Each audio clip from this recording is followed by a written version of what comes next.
Halo sobat, berjumpa lagi bersama Arya Views. Kali ini saya akan membahas alur drama Korea full episode.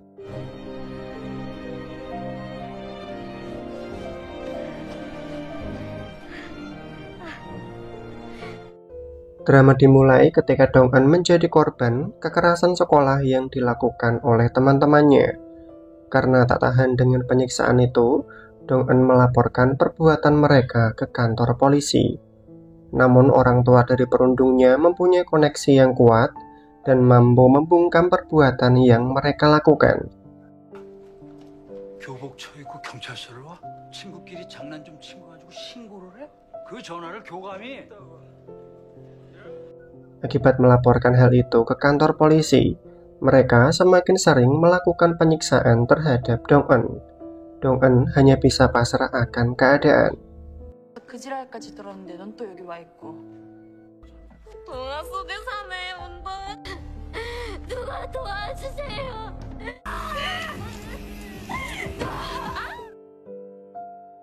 Setelah itu, Dong-eun pergi ke ruang UKS untuk meminta obat luka bakar. Perawat tahu kalau Dong-eun merupakan korban dari perundungan. Ia pun merasa bersimpati dan ingin tahu siapa pelakunya. Secara mengejutkan, Yoon-jin ternyata juga ada di sana. Ia tanpa ada rasa bersalah mengaku bahwa dirinya lah yang melakukannya. 제가예요. Malam harinya, saat pulang sekolah, Dong-eun telah ditunggu oleh para perundung di dalam kosnya. Mereka bahkan menghancurkan celengan yang sudah Dong-eun kumpulkan selama ini. Dengan tanpa belas kasihan, mereka melukai Dong-eun kembali. 근데 자존심을 세우잖아? 부탁이야. 제발 돌려줘요, 진아. 아이, 싫어했어. Keesokan harinya, saat di sekolah, Dong-eun ingin pergi ke ruang UKS. Namun, ternyata perawat yang membelanya telah dikeluarkan dari sekolah. Satu-satunya orang yang mendukungnya kini juga telah disingkirkan. Kenyataan ini pun membuat Dong-eun semakin tersiksa, di mana ia telah menanggung siksaan terus-menerus untuk waktu yang lama, dan rasa sakit dari luka ini menjadi semakin tak tertahankan. Dong-eun merasa ingin menyerah atas kehidupannya, tetapi tak semudah yang ia bayangkan. Saat ia berdiri di tepian gedung antara hidup dan mati, Dong-eun menyadari bahwa kematian pun tak akan membebaskannya dari rasa sakit yang ia alami. Bersamaan dengan turunnya salju, Dong-eun menutupi semua lukanya dengan dinginnya salju. Tubuhnya seakan telah mati rasa, dan Dong-eun hanya bisa meratapi nasib hidupnya.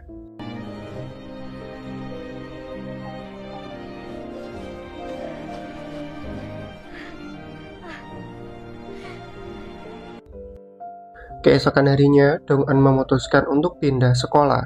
Di keterangan pengunduran dirinya, ia mengatakan mendapatkan kekerasan di sekolah. Namun karena keterangan itu, wakil kepala sekolah memanggilnya. Ia menyuruh untuk mengganti alasan permohonan tersebut. Namun Dong-eun tak mau. Ia ingin semua orang tahu bahwa di sekolahan ini, ia mengalami perundungan tanpa ada satupun orang yang memperdulikannya. Bukannya mengerti, wakil kepala sekolah malah semakin marah. Di depan semua guru, ia menampar Dong-eun habis-habisan, layaknya seperti seorang pecundang. Setelah itu, pihak sekolah tak kehabisan cara. Ibu Dong-eun dipertemukan dengan ibu dari Yoon-jin.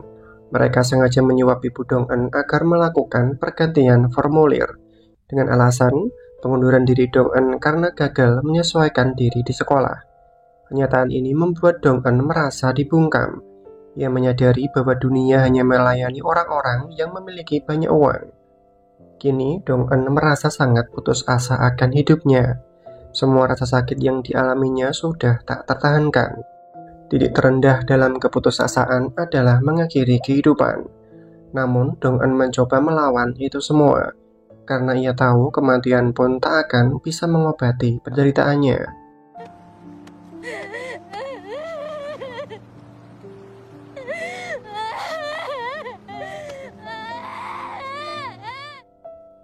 Kemudian Dong-eun memilih untuk melawan mereka. Ia berjanji kepada para perundungnya bahwa suatu saat nanti Dong-eun akan menemui mereka untuk membalas dendam. 보고 싶어 죽는 줄. 또 보자 박연진.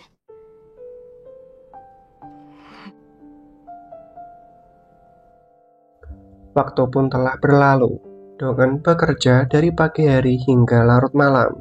Tanpa kenal lelah, ia memperjuangkan kehidupannya.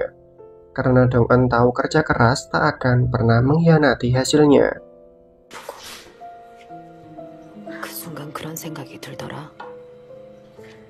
약국은 9시에 열고 한강은 20분만 Singkat cerita, Dong-eun mampu menyelesaikan ujiannya dan diterima di perguruan tinggi. Selama ini, Dong-eun ingin melupakan masa lalunya, tetapi bekas luka itu mengingatkannya bahwa tujuan hidupnya jauh lebih besar daripada pasrah akan keadaan. Ia harus bisa menghancurkan orang-orang yang telah mempermalukannya. Rencana awal dari pembalasan dendam pun dimulai. Kini, Dong-eun kembali ke kota masa kecilnya dulu. Di sana, Dong-eun mulai mencari semua informasi dari orang-orang yang pernah merundungnya dulu. Di mana saat ini Myung-oh yang dulu pernah mempermalukannya, kini menjadi seorang kurir obat-obatan terlarang, sekaligus menjadi orang suruhan dari Jae-jun. Sarah kini menjadi seorang pelukis sekaligus pemakai obat-obatan terlarang. Ye-jong menjadi seorang pramugari, dan sampai saat ini masih memendam rasa suka terhadap Jae-jun.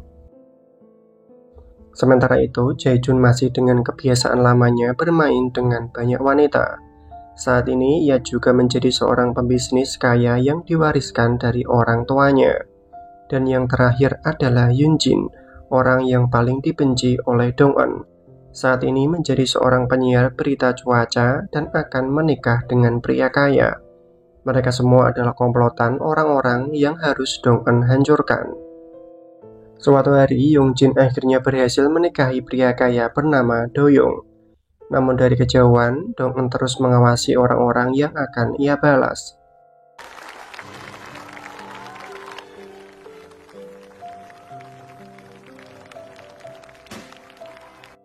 Malamnya, sepulang mengajar les privat, Dong-eun merasakan pusing hingga terjatuh pingsan.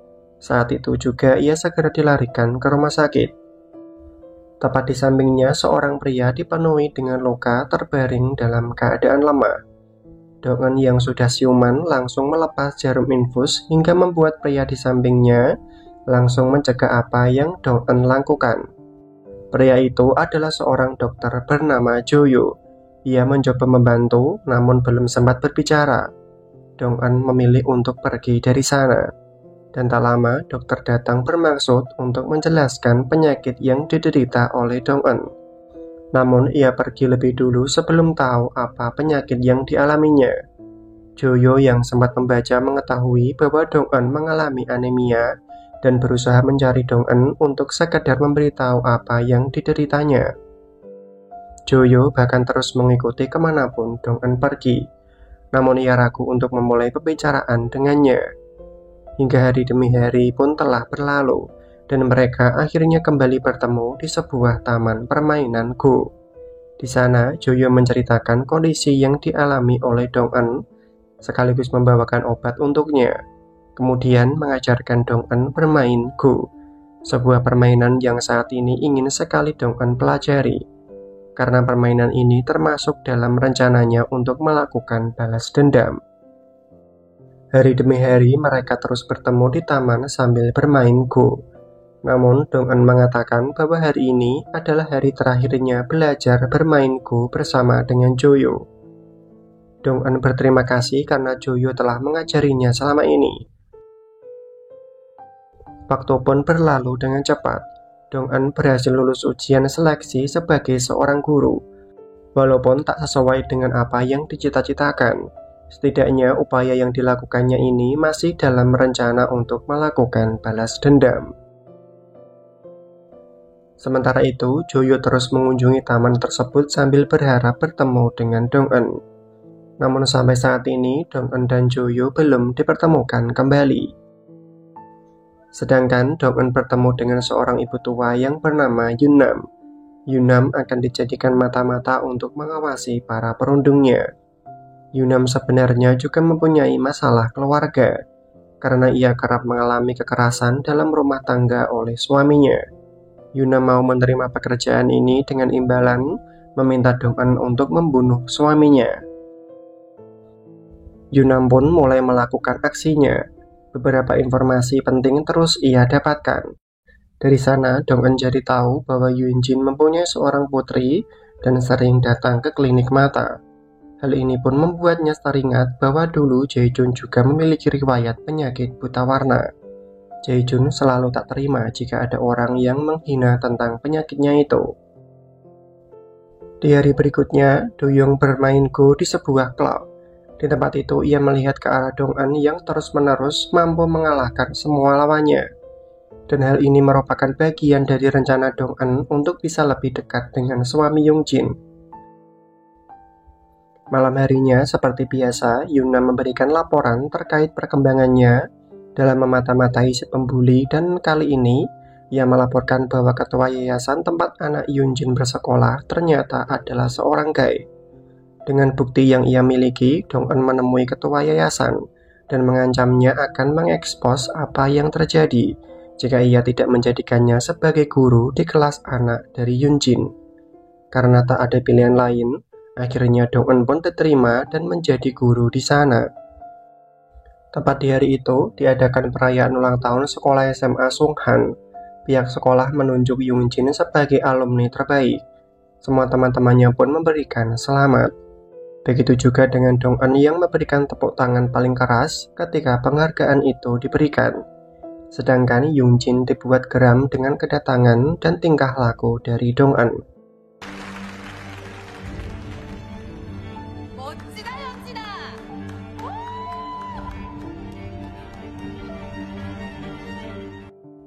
Setelah acara usai, Yoon-jin langsung menampar Dong-eun.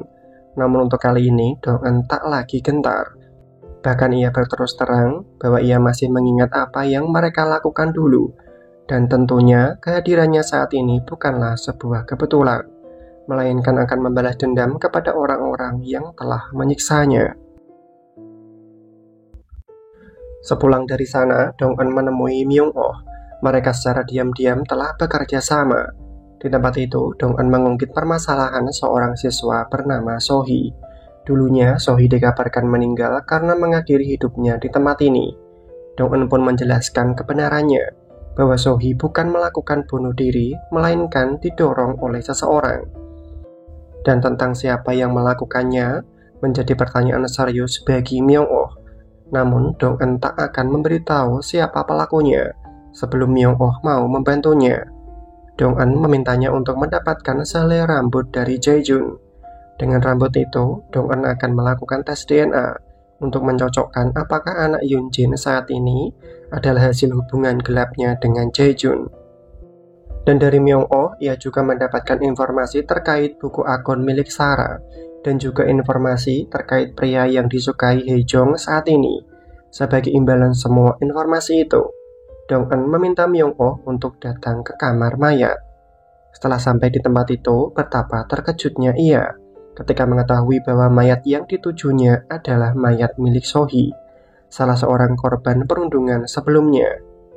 Selepas dari sana, walaupun bukan uang yang ia dapat, Myung-oh bisa tersenyum karena dengan mayat Sohee yang ditemukannya, ia bisa memeras orang yang melakukan pembunuhan itu untuk memberinya uang lebih banyak lagi. Keesokan harinya, Yoon-jin mendapatkan telepon dari putrinya yang mengabarkan bahwa saat ini ia memiliki seorang wali kelas baru bernama Dong-eun. Mendengar itu membuat Yoon-jin merasa cemas. Ia takut kalau anaknya akan diancam dan diperlakukan buruk seperti apa yang ia lakukan dulu. Hingga jam belajar usai, Yoon-jin pun langsung pergi ke sekolah untuk menemui Dong-eun. Di kesempatan ini, Dong-eun langsung memprovokasi dan menakut-nakuti Yoon-jin bahwa ia akan melakukan balas dendam. Sebuah kejadian pun semakin membuatnya takut ketika Yoon-jin mendapatkan kabar bahwa wali kelasnya dulu yang terus membelanya kini telah tiada. Hal itu segera dibenarkan oleh Dong-eun bahwa kematian wali kelas adalah ulahnya. Dong-eun tahu kalau wali kelasnya mengidap penyakit asma. Secara sengaja ia memberikan begitu banyak karangan bunga hingga membuat asmanya kambuh. Karena hal itu, kondisinya semakin memburuk dan akhirnya dikabarkan telah meninggal. Di akhir pembicaraan itu, Dong-eun menegaskan untuk tidak mencoba memindahkan anaknya ke sekolah lain, karena Dong-eun tak akan membiarkan hal itu sampai terjadi. Setelah itu, Yoon-jin selalu merasa khawatir tentang keselamatan putrinya. Yoon-jin tak menduga perbuatannya sebagai perundung harus dibayar melalui putrinya. Kemudian ia meminta kepala sekolah untuk memindahkan Dong-eun ke sekolah lain, namun usahanya gagal. Karena kepala sekolah mengatakan bahwa Dong-eun merupakan salah seorang guru rekomendasi dari ketua yayasan. Merasa gagal untuk memindahkan Dong-eun, Yoon-jin pun menemui suaminya untuk meminta memindahkan anak mereka ke sekolah luar negeri. Namun saran itu ditolak oleh Do-young, karena sejak awal yang bersikeras ingin menyekolahkan anaknya di sekolah itu adalah Yoon-jin sendiri. Sementara itu, di rumah sakit, Jo-yo pulang lebih awal untuk memperingati kematian ayahnya. Ternyata kisah hidupnya tak seindah kelihatannya. Jo-yo memiliki masa lalu yang sangat membekas. Sampai saat ini masih rutin melakukan konsultasi tentang kesehatan mentalnya. Akibat trauma yang ia alami dulu, dan trauma tersebut disebabkan dengan kasus kematian sang ayah yang dibunuh oleh salah seorang pasiennya. Karena itulah sampai saat ini, meskipun kelihatannya ceria, Jo-yo selalu terbayang akan pembunuh dari sang ayah. Di sisi lain, Dong-eun mendatangi Sarah di sebuah gereja. Dari informasi yang ia dapat dari Myung-oh, bahwa Sarah adalah seorang pecandu. Ia kemudian mengancam akan melaporkan Sarah, atau Sarah memilih jalan lain dengan mengisi penuh uang tunai pada tas yang ia berikan. 너 쳐돌았니? 약 처먹었어?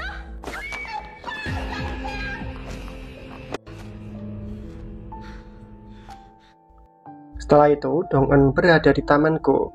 Tiba-tiba ia teringat dengan Jo-yo. Ia pun membuka ponselnya dan betapa tidak pedulinya ia selama ini kepada Jo-yo, karena tak pernah membalas pesan darinya. Kali ini ia memutuskan untuk mengirimkan pesan lebih dulu. Menerima pesan dari Dong-eun membuat Jo-yo merasa sangat senang. Tanpa basa-basi, ia langsung menghubungi Dong-eun dan meminta untuk bertemu. Hingga mereka pun bertemu kembali. Dong-eun dan Jo-yo saling bertukar kisah terkait pekerjaan mereka selama ini, dengan suasana ceria yang dibawa oleh Jo-yo. Hal itu membuat Dong-eun merasakan kebahagiaan untuk kali pertamanya dalam hidup. Namun ia mengatakan bahwa saat ini Dong-eun tak sedang membutuhkan seorang pangeran, melainkan Al-Gojo yang mau bergabung dengannya untuk membalas dendam. Sedangkan Jo-yo kebingungan apa yang dimaksudkan oleh Dong-eun, hingga Dong-eun pun menjelaskan semuanya, bahwa dulu ia adalah korban dari perundungan. Dong-eun meminta Jo-yo berada di sampingnya untuk melakukan pembalasan. Awalnya, Jo-yo meminta Dong-eun untuk melupakan masa lalunya yang kelam. Namun ketika Dong-eun membuka seluruh bajunya dan memperlihatkan semua luka yang ada di sekujur tubuhnya, Jo-yo akhirnya mengerti. Ia pun memutuskan untuk membantu Dong-eun untuk membalas dendam. 이미 다 없이 헤어져. 이렇게 한 거예요? 할게요, 망나니. 누구부터 죽여줄까요?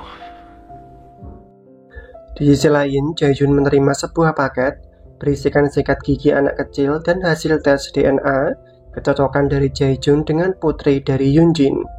Hal ini pun membuat Jae-jun sangat terkejut. Untuk membuktikan kebenaran ini, Jae-jun menemui putri dari Yoon-jin. Saat di lampu merah, ternyata Ye-sol juga memiliki penyakit buta warna sejak dari lahir. Kebenaran ini membuat Jae-jun semakin yakin kalau Ye-sol adalah putrinya. Setelah itu, Jae-jun meminta pengacaranya untuk menemukan cara agar bisa mengambil hak asuh anak dari Do-young. Namun pengacara mengatakan peluang menang untuk hak asuh anak sangatlah kecil, kecuali Yoon-jin memutuskan untuk bercerai dengan Do-young. Mendengar itu, Jae-jun segera bertemu dengan Yoon-jin. Ia sudah tahu kalau Ye-sol adalah putri kandungnya. Untuk itu, Jae-jun meminta Yoon-jin untuk menceraikan suaminya lalu menikah dengannya. Tentu saja Yoon-jin tak mau, apalagi saat ini Do-young lebih kaya ketimbang dari Jae-jun. Keesokan harinya, Myung-oh tiba-tiba menghilang dan dikabarkan telah memesan tiket ke luar negeri. Namun ternyata ia tidak pernah meninggalkan negara ini karena Myung-oh telah terbunuh akibat dipukul oleh seseorang mengenakan sepatu hijau, dan pelakunya adalah Yoon-jin. Ia terpaksa melenyapkan Myung-oh karena telah mengancamnya dan meminta uang untuk merahasiakan keterlibatannya dalam kematian So-hee. Sementara itu, Ye-jong tengah bersiap untuk menikahi lelaki dari keluarga kaya. Namun tiba-tiba ia mendapatkan paket misterius berupa foto yang membuktikan bahwa Ye-jong menyukai Jae-jun. Paket tersebut sebenarnya adalah sebuah ancaman baginya, karena jika foto-foto itu sampai tersebar, pernikahannya terancam akan gagal. Setelah itu, Ye-jong menemui calon mertuanya. Namun ia terkejut ketika melihat calon mertuanya sangat akrab dengan Dong-eun. Takut pernikahannya akan gagal, ia pun memohon dan meminta maaf atas perlakuannya waktu dulu. Dong-eun pun setuju untuk memaafkannya, asalkan Ye-jong berada di pihaknya. Kemudian Ye-jong diminta untuk melapor ke polisi agar melakukan penyelidikan atas hilangnya Myung-oh. Setelah itu, suami Yoon-jin menantang Dong-eun untuk bertaruh dalam sebuah permainan Go. Dari awal keinginan Dong-eun dalam belajar permainan Go adalah untuk mendekati Do-young, dan kini rencana tersebut sudah berjalan dengan lancar. Keesokan harinya, Dong-eun sebagai wali kelas Yesol mengundang orang tua murid untuk hadir. Namun ternyata Jae-jun juga datang ke tempat itu. Hal ini pun membuat Do-young berpikir, mengapa Jae-jun selalu ada di dekat anaknya. Mereka kemudian berbicara, dan dari sana terungkap bahwa Jae-jun adalah teman dari Yoo-jin saat masih di sekolah, dan mereka juga mengenal Dong-eun. Pembicaraan mereka berdua membuat Do-young masih tak mengerti mengapa Jae-jun selalu memperhatikan anaknya, serta ada hubungan apa Jae-jun dengan istrinya dan yang lainnya dengan Dong-eun di masa lalu, hingga Do-young merasa curiga dengan cerita masa lalu istrinya. Lalu menemui Hae-jong dan langsung menyuapnya dengan tas bermerek. Ye-jong diminta untuk menceritakan kisah masa lalu dari istrinya, sedangkan Ye-jong menceritakan semuanya, bahwa dulu mereka memang benar satu sekolah, dan kebenaran bahwa Yoon-jin melakukan perundungan terhadap Dong-eun. 문동훈 씨가 처음도 아니란 얘기입니까? 폭력 같은 게 아니라 딱 그거죠. 끝은 문동훈이 자퇴했고요. Keesokan harinya, polisi memberitahu kalau ada seseorang yang melaporkan hilangnya Myung-oh. Hal ini pun membuat mereka semua panik. Dengan hilangnya Myung-oh, penyelidikan akan merembet ke kasus-kasus mereka yang lain. Mereka pun akhirnya saling menuduh siapa di antara mereka yang telah melaporkannya. Hingga akhirnya Ye-jong mengakui bahwa dirinya lah yang membuat laporan itu. 네가 언제부터 손명호 찾았다고? 근데 그게 왜? 니네 바람이야 원래 공공재잖아. 나 진짜 씨발 니냐 죽이? Sementara itu, Yoon-jin menyuruh seorang untuk membobol tempat Dong-eun. Ketika masuk ke dalam, Yoon-jin sangat terkejut melihat setumpuk foto memenuhi ruangan itu. Seolah Dong-eun telah mempersiapkan semuanya secara matang untuk melakukan balas dendam. Sementara itu, Do-young menemui Dong-eun. Ia ingin tahu ada hubungan apa Dong-eun dengan Yoon-jin dan yang lainnya. Do-eun menceritakan semuanya, bahwa semua ini adalah bagian dari rencananya, termasuk mendekati Do-young. Setelah mengetahui semuanya, Do-young diarahkan ke tempat Dong-eun. Di dalam sana, Do-young mempergoki istrinya juga berada di tempat itu. Pandangan Do-young hanya terfokus pada foto-foto yang ada di dinding tersebut. Foto-foto masa lalu tentang istrinya bersama teman pembulinya dulu. Sedangkan Yoon-jin terkejut melihat suaminya. Apalagi banyak bukti kejahatan dari Yoon-jin tertempel rapi di dinding kamar Dong-eun.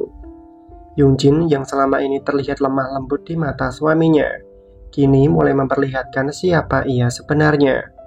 Yoon-jin meminta Do-young untuk melihat semua bukti yang telah Dong-eun siapkan. Tanpa ada rasa bersalah, Yoon-jin mencoba membela diri bahwa kejadian antara dirinya dan Do-eun hanyalah perseteruan biasa.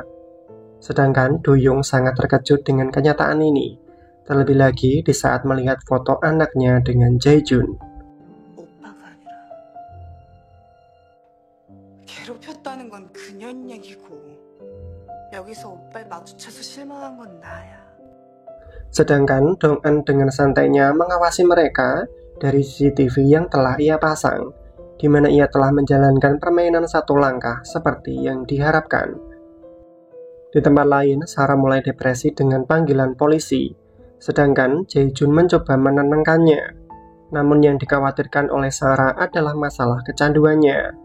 Ia takut jika itu sampai ketahuan, hingga membuat Jae-jun ikutan pusing memikirkannya. Karena sekarang gilirannya lah yang memberikan keterangan kepada polisi, dan tak lama polisi pun datang. Mereka menjelaskan kalau ini bukanlah kasus hilang biasa namun sebuah kriminal, karena Myung-oh juga terlibat dalam kasus obat-obatan terlarang. Lalu mereka mulai melayangkan berbagai jenis pertanyaan, hingga Jae-jun menjawab kalau ia sudah 3 minggu tak melihat Myung-oh. Namun sebelumnya ada satu orang yang selalu mencarinya, yaitu Do-young, suami dari Yoon-jin. Jae-jun sengaja mengarahkan polisi kepada Do-young, berharap Do-young juga terlibat dalam kasus menghilangnya Myung-oh. Dengan begitu, Jae-jun bisa merebut Yoon-jin. Sementara itu, Yoon-jin mulai pusing saat melihat yang lainnya membahas masalah hilangnya Myung-oh. Apalagi Dong-eun tiba-tiba muncul dan berpura-pura marah karena Yoon-jin dengan sengaja membobol rumahnya kemarin. Akhirnya mereka pun bicara. Di sini Dong-eun akan menjelaskan kalau selama ini ia sangat sibuk menyiapkan balas dendam sambil mengumpulkan uang. Namun Yoon-jin malah meledeknya karena Dong-eun masih miskin dan hanya mampu tinggal di rumah sewaan. Mendengar itu membuat Dong-eun lega karena Yoon-jin masih saja munafik dan bodoh karena tak mengerti akan situasinya. Di sini Dong-eun menegaskan kalau ia sudah menyiapkan berbagai hal termasuk video yang sudah ia posting di internet. Itu adalah video saat Yoon-jin membobol rumahnya. Namun Yoon-jin masih berlagak tak peduli karena ia yakin orang-orang akan selalu mendukungnya. Tapi saat Dong-eun menunjukkan ancaman lain berupa laporan pembuliannya dulu yang siap untuk dilaporkan, barulah membuat Yoon-jin benar-benar marah. Padahal sudah jelas ia yang salah namun tak pernah mau mengakui dan selalu ingin menang sendiri. Karena seharusnya Yoon-jin menyerahkan diri ke polisi, bukan malah melakukan kejahatan baru untuk menutupi kejahatan sebelumnya. Tapi Dong-eun senang karena dengan ini balas dendamnya pasti akan jauh lebih keji. Namun bukannya ketakutan, Yoon-jin malah menantang dan mengatakan kalau semua yang telah Dong-eun alami bukanlah kesalahannya, melainkan Dong-eun ditakdirkan hidup di neraka sejak lahir. Padahal sebelumnya Dong-eun berniat memberi kesempatan karena kebaikan dari Do-young. Namun sekarang ia semakin memantapkan diri untuk melakukan pembalasan itu tanpa penyesalan. Di sisi lain, Do-young masih melihat foto Jae-jun dengan anaknya. Lalu akhirnya ia pun mengerti maksud dari perkataan Jae-jun saat itu, di mana ia mengaku mempunyai anak rahasia, dan pasti itu membuat Do-young sangat marah. Namun ia bingung mengapa polisi ingin menginterogasi masalah hilangnya Myung-oh, tapi asistennya memberikan sebuah flash disk yang dititipkan Myung-oh saat itu, dan isinya adalah ancaman yang berkata kalau ia tahu siapa pria yang meniduri Yoon-jin dan siapa sebenarnya ayah biologis dari Ye-sol, lalu mengancam untuk membocorkannya di internet. Hal ini pun membuat Do-young sangat murka karena mengetahui skandal perselingkuhan dari istrinya. Keesokan harinya, Sarah semakin depresi saat tahu jika Myung-oh hilang karena kasus obat-obatan terlarang. Karena pasti akan menyeretnya ke dalam masalah itu, Sarah juga menyalahkan Ye-jong karena sengaja melapor ke polisi. Tapi Yoon-jin mengingatkan kalau masalahnya bukanlah itu, lalu menunjukkan berkas laporan yang menjadi ancaman Dong-eun. Namun Sarah tak peduli, karena otak dari pembulian Dong-eun adalah Yoon-jin, dan ia tak perlu ikut terlibat dalam masalah itu.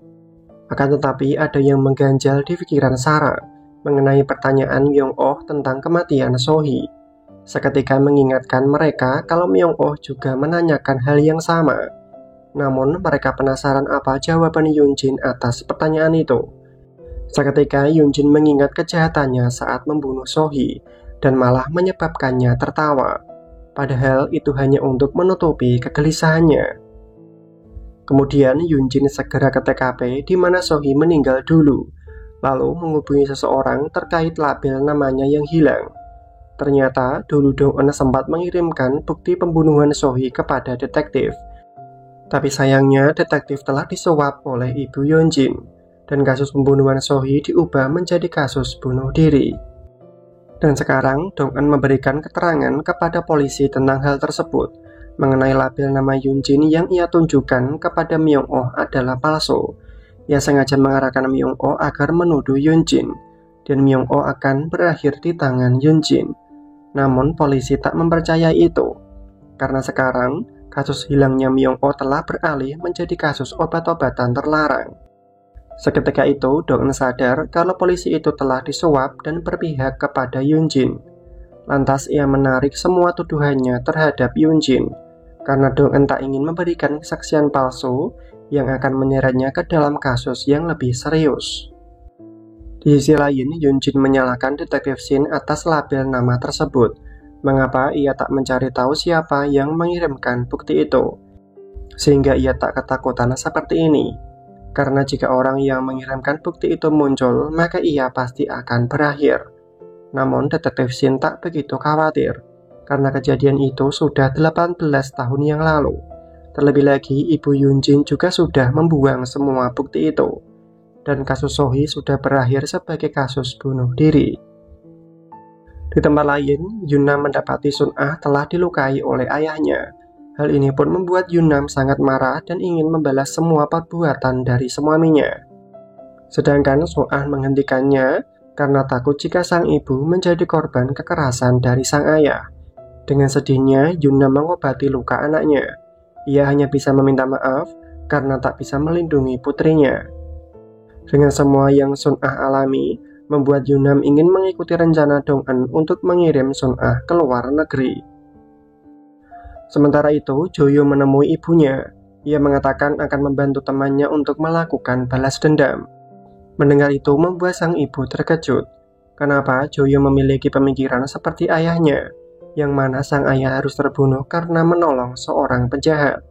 Sang ibu berharap Jo-yo mempertimbangkan keputusannya. Namun yang pasti, sang ibu berharap agar Jo-yo tak tertangkap atas kejahatannya. Di sisi lain, Dong-eun bertemu perawat sekolahnya yang dulu untuk mengambil berkas laporan insiden Sohee. Jadi di tahun 2011, ia tak sengaja bertemu ibu Sohee yang dengan sedihnya meminta bantuannya. Ibu Sohee menunjukkan semua kejanggalan kematian putrinya, tapi tak ada yang mau membantu.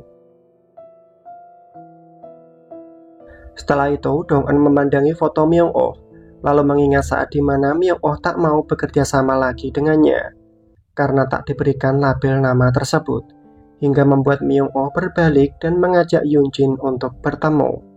Dan entah mengapa, ingatan tersebut membuat Dong-eun mengacak-ngacak tumpukan foto itu, seperti mengetahui ada foto yang telah hilang. Sementara itu, ibu Yunjin terlihat membuka berangkasnya, di mana ia menyimpan label nama putrinya sebagai bukti atas kematian Sohee. Sedangkan Yun-nam yang ingin bertemu dengan Dong-eun malah sudah ditunggu oleh Yunjin sambil memperlihatkan foto suaminya. Ternyata Yunjin mengetahui keberadaan dari Yun-nam karena saat masuk ke kamar Dong-eun, ia mengenali semua wajah yang ada di foto itu, kecuali wajah suami Yun-nam. Yunjin juga mengetahui semua tentang kehidupan Yun-nam, di mana ia membantu Dong-eun. Dengan imbalan, Dong-eun akan membunuh suaminya. Di sini Yunjin menawarkan untuk membalaskan dendam terhadap suaminya jauh lebih cepat daripada Dong-eun, atau ia akan melakukan hal yang sangat kejam terhadap putrinya jika tak mau menurutinya. Sementara itu, di pertemuan mereka, Dong-eun meminta Do-young untuk meninggalkan Yunjin, karena dengan begitu Yunjin pasti akan mudah untuk dihancurkan. Namun Do-young tak bisa melakukannya. Ia sendiri merasa harus tetap berada di sisinya untuk bisa melihat sampai di mana Yunjin bertahan dengan sifat angkuhnya dan menyudahi semua ini dengan meminta maaf.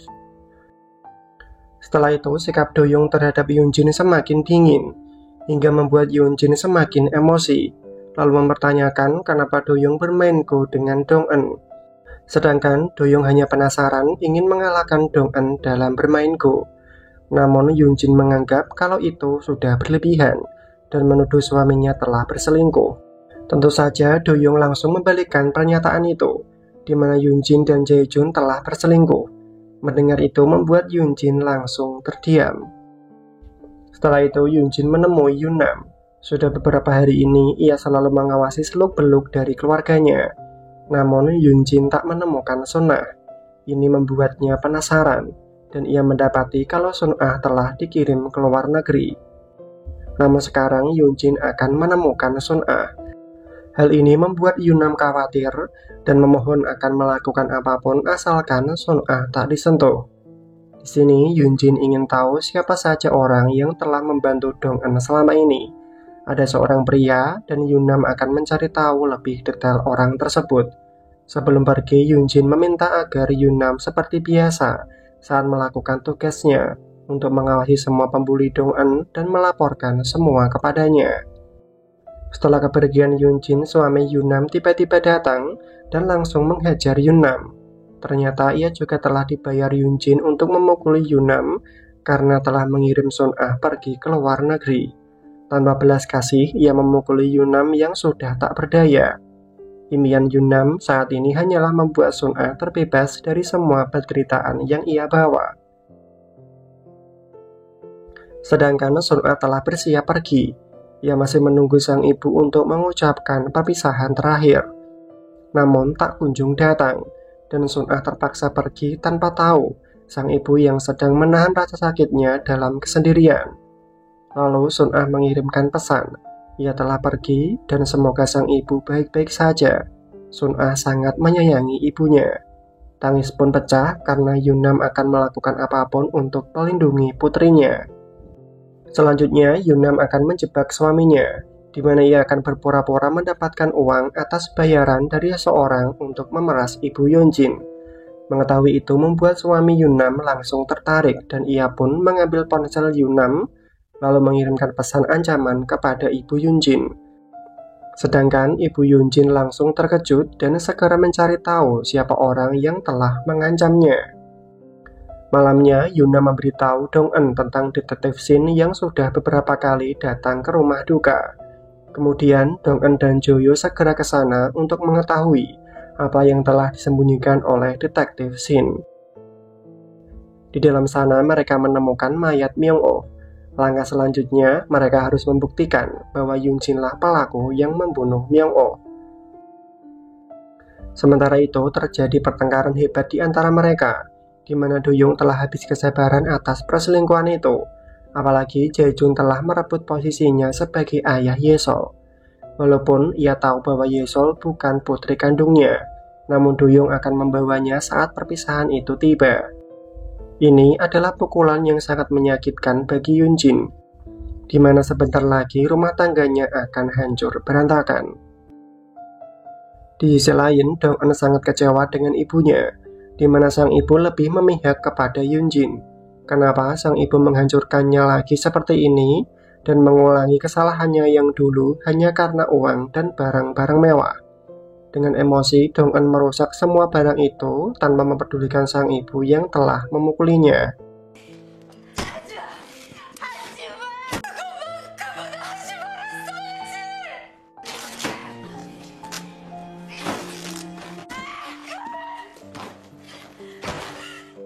Sementara itu, kondisi Sarah semakin tak terkendali, di mana ia memakai obat terlarang di tempat ibadah. Di dalam halusinasinya, Sarah sedang berjumpa dengan Myung-oh. Semakin dalam rasa itu semakin nikmat. Sarah mencapai klimaksnya, di mana tanpa ia sadari, semua orang telah merekam perbuatan Sarah. Di balik semua itu, ada Dong-eun yang menyaksikannya dengan penuh senyuman. Di sana juga ada Yunjin yang langsung emosi, di mana ia tak terima atas semua tindakan pembalasan ini. Namun sekarang adalah giliran Yunjin yang mendapatkan hukuman, di mana semua kejahatan Yunjin akan terkuak. Kini semua berita telah tersebar, di mana Yunjin melakukan penindasan dan dugaan pembunuhan. Kini Yunjin harus memberikan kesaksian atas semua berita itu.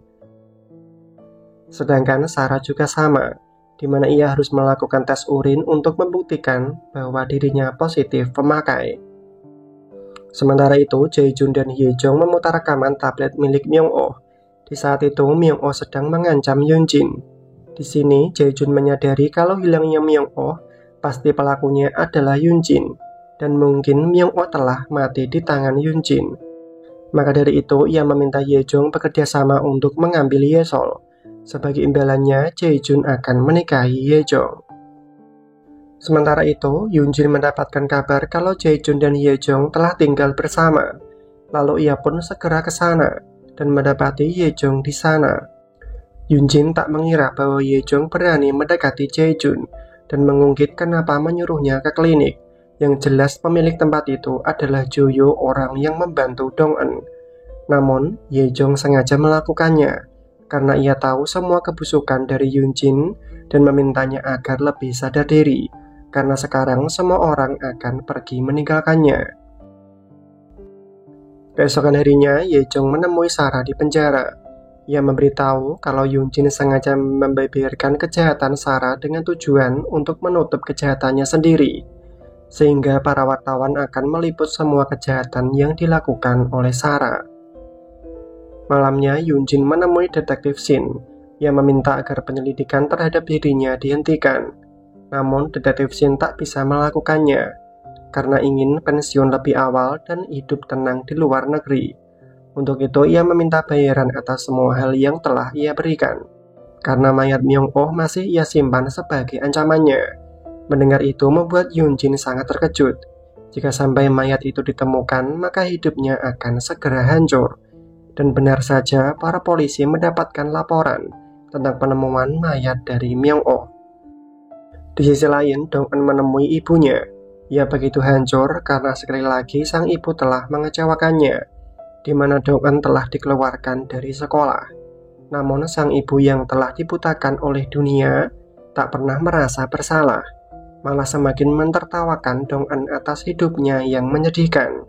Bahkan ia menyesal telah melahirkannya, lalu dengan sengaja membakar tempat itu, karena tahu bahwa Dong-eun takut dengan api. Namun Dong-eun bukannya ketakutan, ia malah berterima kasih karena ibunya tetap seperti yang dulu, di mana ia tak akan ada rasa penyesalan untuk memberikan ibunya hukuman.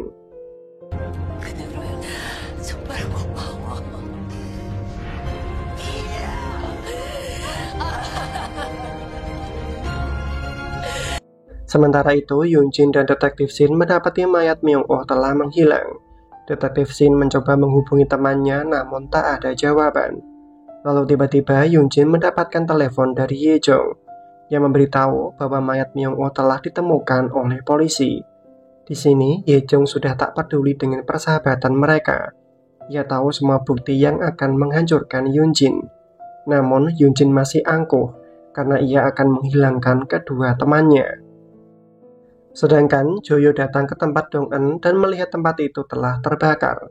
Ia lalu mengambil bukti rekaman yang berisi bukti di saat sang ibu sengaja membakar tempat itu. Rekaman ini akan dijadikan bukti untuk memasukkan sang ibu ke rumah sakit jiwa dengan alasan sang ibu telah kecanduan alkohol. Inilah rencana Dong-eun sejak awal untuk memberikan pelajaran yang berharga bagi sang ibu karena telah membuatnya kecewa. Sementara itu, para wartawan mendatangi Sarah. Mereka ingin penjelasan terkait penggelapan uang yang dilakukan keluarganya, serta tentang kasus kecanduan Sarah. Namun Sarah enggan berkomentar dan segera pergi. Di sini, Sarah sangat marah karena Yoon-jin sengaja menjebaknya dengan menaikkan berita keburukan dirinya untuk menutupi aibnya sendiri. Hingga Sarah juga akan melakukan hal yang sama. Ia akan membongkar bukti kejahatan Yoon-jin yang telah ia simpan selama ini. Di sisi lain, Yoon-jin menemui Jae-jun dengan tujuan untuk mencari bantuan. Namun, Jae-jun telah mengetahui semuanya, apa yang telah Yoon-jin lakukan terhadap Myung-oh. Dan sekarang dengan mudahnya, Yoon-jin meminta bantuan agar terbebas dari kejahatannya. Dengan membawa nama Ye-sol, ia ingin Jae-jun berpihak kepadanya untuk menyelamatkannya. Dengan begitu, Yoon-jin akan membawa Ye-sol untuk hidup bersamanya. Di sini, Jae-jun pun setuju. Namun saat mereka berpelukan, tatapan dari mata mereka menyimpan tujuan berbeda dan berbau pengkhianatan. Rencana selanjutnya, Jae-jun menemui pengacaranya untuk menanyakan perihal mayat Myung-oh, di mana polisi akan tetap melakukan otopsi walaupun pihak keluarga tak memberikan izin. Karena banyak kejanggalan atas kematian itu, hal ini pun membuat Jae-jun tak bisa membantu Yoon-jin lagi. Kemudian meminta Do-young bertemu. Jae-jun memberikan bukti rekaman Myung-oh dan Yoon-jin yang membuktikan bahwa Yoon-jin lah yang telah membunuh Myung-oh dengan menggunakan botol alkohol. Jae-jun meminta agar Do-young meninggalkan Yoon-jin agar Ye-sol tak memiliki ibu seorang pembunuh. Kenyataan ini pun membuat Do-young terkejut. Ia tak menyangka bahwa istrinya telah melakukan hal terlalu jauh, bahkan sampai melakukan pembunuhan.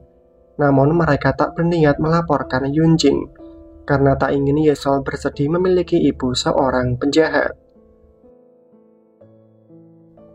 Sementara itu, suami Yoon-nam mendapatkan apa yang ia mau, yaitu memeras ibu Yoon-jin dan akan melakukan pertemuan dengan orang yang membawa uang itu. Namun secara kebetulan ibu Yoon-jin dan detektif Shin lewat ke jalan itu dan tanpa sengaja menabrak suami Yoon-nam. Semua kejadian ini seolah telah direncanakan. Ibu Yoon-jin harus terseret kasus pembunuhan. Dan ia mengira detektif Shin dan suami Yoon-nam telah bekerja sama untuk memerasnya. Untuk sekarang ia harus membereskan semua kekacauan ini jika tak ingin semua keburukannya ikut terbongkar. Keesokan harinya, Yoon-nam mendapati suaminya telah mati. Antara sedih dan bahagia, ia tak bisa membedakannya. Di satu sisi, ia kehilangan suaminya, namun di sisi lain, dengan kematian suaminya, ia bisa terbebas dari semua penderitaan. Sementara itu, Yoon-jin menemani sang ibu ke rumah dukun yang sering mereka datangi jika mendapatkan masalah. Namun saat dukun memulai acara, ia seolah kerasukan arwah Sohee, di mana ia berbicara sesuatu yang pernah Yoon-jin minta untuk membuka mantelnya, hingga membuatnya teringat masa lalu, di mana saat mereka di atap gedung. Waktu itu Yoon-jin dengan sengaja menindas Sohee dan membakar mantelnya. Dengan cepat api membakar pakaian Sohee hingga membuatnya meminta pertolongan. Namun karena panik, Yoon-jin malah mendorong tubuh Sohee hingga terjatuh. Di sini Yoon-jin tak menyadari pin namanya telah terjatuh di tempat kejadian. Secara kebetulan Dong-eun ada di sana dan menyaksikan semua kejadian itu, di mana Sohee terjatuh dan yang melakukannya adalah Yoon-jin. Namun bayangan itu terhenti saat Dong-eun tiba-tiba muncul di sana, serta sang dukun yang mengatakan kalau pin nama Yoon-jin telah tertinggal di atas gedung. Dan ini membuat Yoon-jin semakin tertekan dan depresi. Karena sebenarnya Dong-eun lah yang meminta dukun untuk melakukan itu, tentunya agar Yoon-jin terus terbayang-bayang akan kesalahannya. Tak mau berlarut dalam ketakutannya, Yoon-jin kini menemui Yoon-nam untuk memastikan bahwa merekalah yang melakukan ini, sengaja melibatkan ibu Yoon-jin untuk membunuh suami Yoon-nam. Yoon-jin mengancam akan menemukan putrinya jika Yoon-nam tak mau berdamai dengan sang ibu. Namun Yoon-nam langsung menampar Yoon-jin dan menegaskan kalau ia juga bisa melakukan lebih dari apa yang telah Yoon-jin lakukan dan meminta jangan macam-macam kepadanya. Lalu secara kebetulan Do-young juga ada di sana menyaksikan semua itu. Ia meminta Yoon-jin untuk menyudahi semua ini dengan memberikan alamat dari Sohee. Yoon-jin harus meminta maaf kepada keluarganya jika tak ingin hubungan ini berakhir. Namun Yoon-jin tetap tak mau melakukannya dan memilih untuk mengakhiri hubungan itu. Keputusan ini membuat Do-young mengerti apa yang harus ia lakukan sekarang. Keesokan harinya, diberitakan kalau Do-young telah menceraikan Yoon-jin atas perselingkuhan dan penindasan yang dilakukan oleh Yoon-jin saat masih di sekolah. Dengan semua masalah yang telah terjadi membuat mereka saling bertengkar, di mana Sarah akan menyebarkan video kekerasan yang dilakukan oleh Yoon-jin. Sedangkan karena sakit hati atas ucapan dari Sarah, Ye-jong juga akan membalasnya.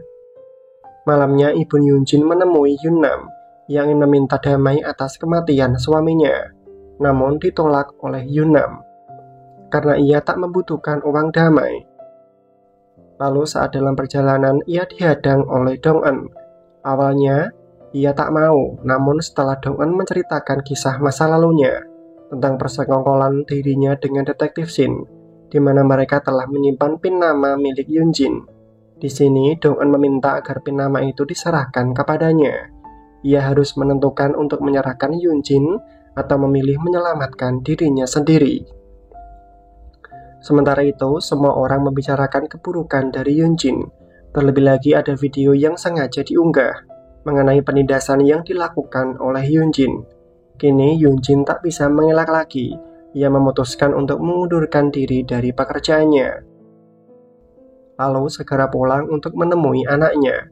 Ia ingin menjelaskan kalau semuanya baik-baik saja. Namun Yesol sudah mengetahui semuanya, bahwa ia memiliki seorang ibu penindas, dan akibatnya Yesol dijauhi teman-temannya di sekolah. Dan sekarang ia tak ingin melihat ibunya lagi. Mendengar itu membuat Yunjin sangat terpukul. Kemudian secara dramatis, di depan para wartawan, ia mengakui kalau telah melakukan penindasan itu, namun tidak untuk pembunuhan. Lalu memutarbalikkan fakta, di mana ialah korbannya dalam kasus ini, karena keluarga korban menyalahkannya selama ini, tanpa tahu bahwa ia telah membela Sohee dengan menyimpan kebenaran, di mana Sohee telah hamil sebelum meninggal. 이렇게 밝히게 돼서 매우 유감입니다. 그게 사실입니까? 증명 가능하십니까? Sementara itu, di pemakaman Myung-oh, mereka dikejutkan oleh kiriman video, di mana Sarah sedang berjumpa dengan Myung-oh. Hal ini pun membuat Sarah tak terima, dan akan mencari tahu siapa orang yang telah menyebar video itu. Lalu datanglah Yunjin yang meminta penjelasan tentang video penindasan yang sengaja Sarah sebar. Kini terjadilah saling tuduh di antara mereka. Namun Yejong menghina mereka karena saling bertengkar dan saling menuduh. Padahal dirinya lah yang telah menyebar video mesum Sarah. Mendengar itu membuat Sarah murka.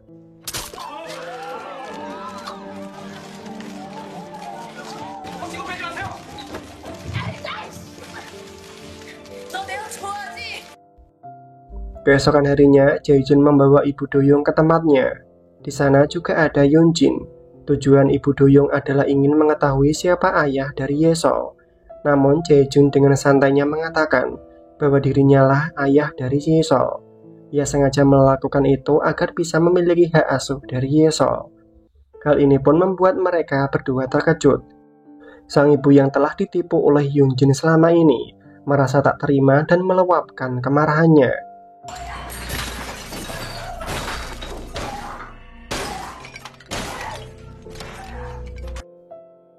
Sementara itu, Doyoung menemui Yesol.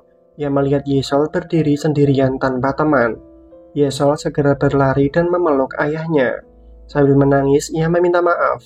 Berbeda dengan sifat ibunya. Walaupun ia tak melakukan kesalahan, tapi ia bisa merasakan derita para korban dari penindasan sang ibu. Disinilah Doyoung menjadi sosok seorang ayah yang bisa menenangkan hati putrinya. Di sisi lain, kondisi Yejong sangat memprihatinkan, di mana ia harus kehilangan suaranya karena insiden itu. Ditambah lagi, Jae-jun juga pergi mencapakannya begitu saja. Kenyataan ini pun membuat Yejong tak terima, karena di saat ia terluka, orang yang paling ia cintai malah meninggalkannya. Sedangkan Ibu Yunjin meminta Dong-eun bertemu, dengan tujuan untuk menyerahkan PIN nama milik Yunjin. Namun tiba-tiba Yunjin juga datang. Ternyata Dong-eun sengaja menyuruhnya datang agar bisa memperlihatkan bahwa sang ibu telah mencampakannya dengan memberikan PIN itu untuk menyelamatkan hidupnya sendiri. Kenyataan ini pun membuat Yunjin sangat kecewa, di mana sang ibu lebih mementingkan dirinya sendiri daripada keselamatan dari putrinya.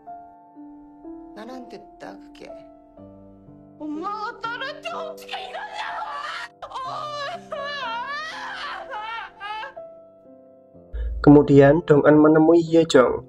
Ia ingin memprovokasinya atas Jae-jun yang tega meninggalkannya dan menawarkan bantuan jika Yejong ingin membalas dendam. Ia memberikan obat yang bisa membuat Jae-jun buta. Setiap hari Jae-jun selalu memakai obat tetes mata untuk mengurangi tekanan penyakitnya. Yejong segera pergi ke tempat Jae-jun dengan alasan ingin mengambil barangnya. Namun saat Jae-jun pergi, ia segera menukar obat mata itu dengan racun yang telah ia bawa. Di sisi lain, Yunjin mendapatkan kiriman video sebuah botol yang ia pakai untuk membunuh Myung-oh. Ia pun segera ke tempat Jae-jun. Namun sesampainya di sana, para polisi telah menginvestigasi tempat itu dan menemukan botol yang dipakai untuk membunuh Myung-oh. Kini Yunjin resmi menjadi tersangka pembunuhan itu. Sementara itu, Jae-jun baru mengetahui kalau Yesol sudah pindah sekolah. Ia kemudian menelepon Do-young tapi tak ada jawaban. Lalu menelepon Dong-eun. Ia yakin kalau Dong-eun pasti tahu di mana Yesol pergi. Kemudian Dong-eun meminta Jae-jun agar datang ke suatu tempat. Namun dalam perjalanan, saat Jae-jun menggunakan obat mata itu, tiba-tiba ia merasa kesakitan dan secara kebetulan ada mobil truk yang menabrak mobilnya. Namun ternyata Jae-jun berhasil selamat. Dengan kondisi buta, ia mencoba mencari pertolongan. Namun tiba-tiba ada seseorang yang mendorongnya, hingga Jae-jun terjatuh ke dalam adukan semen. Dan terlihat orang yang melakukannya memakai setelan jas berdasi. Dan orang itu adalah Do-young yang kini telah bersiap pergi bersama Yesol ke luar negeri. Di sisi lain, Yunjin semakin tak waras. Di dalam penjara, ia sering berbicara layaknya penyiar berita. Namun dalam tangisnya, ia seolah tak menerima semua yang telah terjadi di dalam hidupnya. Mungkin ini adalah akhir dari pembalasan Dong-eun. Ia telah membakar semua foto kenangan pahitnya dan memutuskan untuk mengakhiri hidupnya. Namun ia dihentikan oleh Ibu Joyo. Ia meminta agar Dong-eun tetap hidup untuk menyelamatkan putranya dari neraka. Karena selama ini Joyo selalu terbelenggu rasa dendamnya sendiri, di mana ia ingin membunuh penjahat yang telah membunuh ayahnya tetapi tak bisa. Sang ibu berharap Dong-eun ada di sisinya untuk melakukan pembalasan dendam itu. Akhirnya Dong-eun menemui Joyo, di mana saat ini kondisi Joyo sedang tak baik-baik saja, karena ia telah gagal membalas dendam atas kematian ayahnya. Namun sekarang Dong-eun akan menjadi algojo yang siap untuk membantunya membalas dendam. Lalu Dong-eun memberikan ciuman dan disambut hangat oleh Joyo yang merasa telah menemukan cintanya.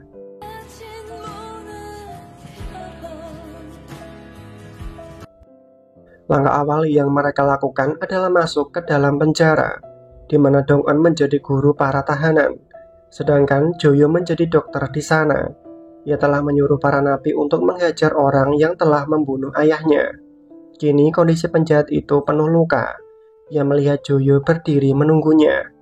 Karena ini adalah awal pembalasan yang akan ia lakukan, di mana setiap hari penjahat itu akan mendapatkan siksaan demi siksaan sampai ia tak akan menginginkan kehidupan lagi. Hari pembalasan akan terus berlanjut. Mereka saling mengucapkan kata cinta. Dan pasangan ini akan menghukum para penjahat dengan cara yang menyakitkan. Dan akhirnya drama pun selesai. Saya Arya Views mengucapkan banyak terima kasih karena telah mau menonton alur drama Korea full episode The Glory. Atas dukungannya saya ucapkan kamsahamnida.